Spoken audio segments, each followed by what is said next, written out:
جب نبی کریم صلی اللہ علیہ وسلم کی ولادت باسعادت ہوئی تو نبی کریم صلی اللہ علیہ وسلم کے دادا محترم جناب عبد المطلب نے نبی کریم صلی اللہ علیہ وسلم کا 7ویں دن عقیقہ فرمایا، اور اس عقیقے میں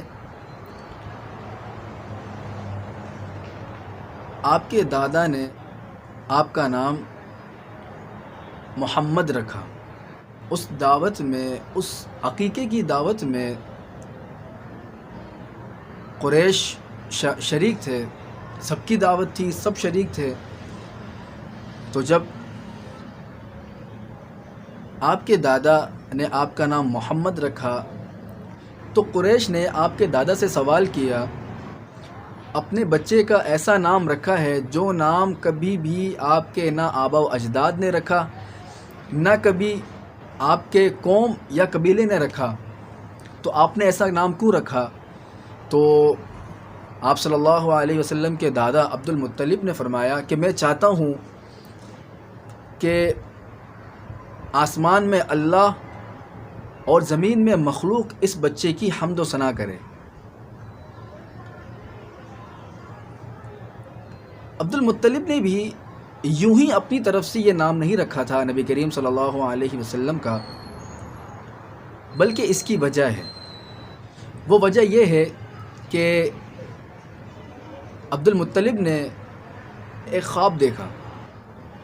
جس میں وہ دیکھتے ہیں کہ ان کی پشت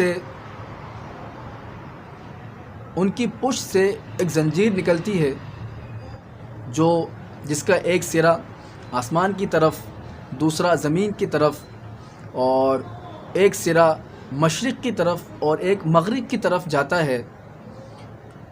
اور پھر یہ سب مل کر ایک درخت بن جاتے ہیں، اور اس درخت کے پتے بہت ہی پرنور ہیں، نور والے ہیں۔ اس درخت کے ہر پتے میں نور ہی نور ہے، اور لوگ جو ہے کافی تعداد میں لوگوں نے اس درخت کو پکڑا ہوا ہے، اس درخت کے ساتھ چمٹے ہوئے ہیں۔ کچھ قریش بھی چمٹے ہوئے ہیں اور کچھ قریش ہیں جو اس کو نقصان پہنچانے کی کوشش کر رہے ہیں، اور جب وہ قریش والے نقصان پہنچانے کے لیے آتے ہیں تو ایک لڑکا، ایک بچہ جو بہت ہی خوبصورت ہے، وہ ان کو ہٹا دیتا ہے، ان کو نقصان پہنچانے نہیں دیتا۔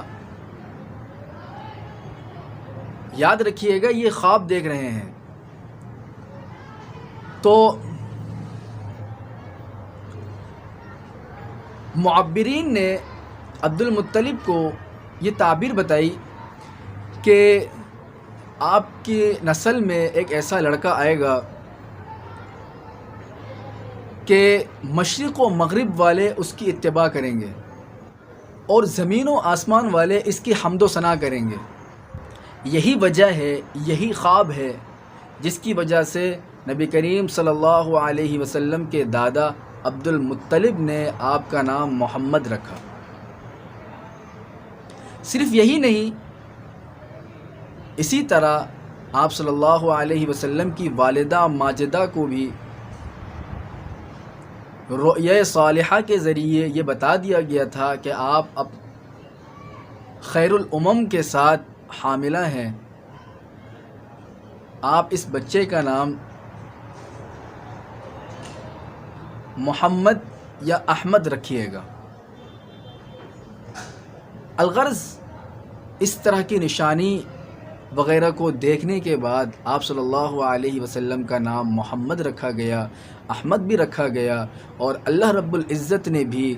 نبی کریم صلی اللہ علیہ وسلم کو بھی انہی دونوں ناموں سے پکارا ہے۔ قرآن مجید کی آیت ہے محمد الرسول اللہ، اس میں اللہ نے نبی کریم صلی اللہ علیہ وسلم کو لفظ محمد سے پکارا۔ اسی طرح سورہ صف میں اللہ رب العزت نے حضور صلی اللہ علیہ وسلم کا دوسرا نام مبارک احمد کا بھی ذکر فرمایا ہے، یأتی من بعد اسمہ احمد۔ تو نبی کریم صلی اللہ علیہ وسلم کے ان دو ناموں کے رکھنے کی وجہ یہ ہے جو آپ کے سامنے بیان کیا گیا ہے۔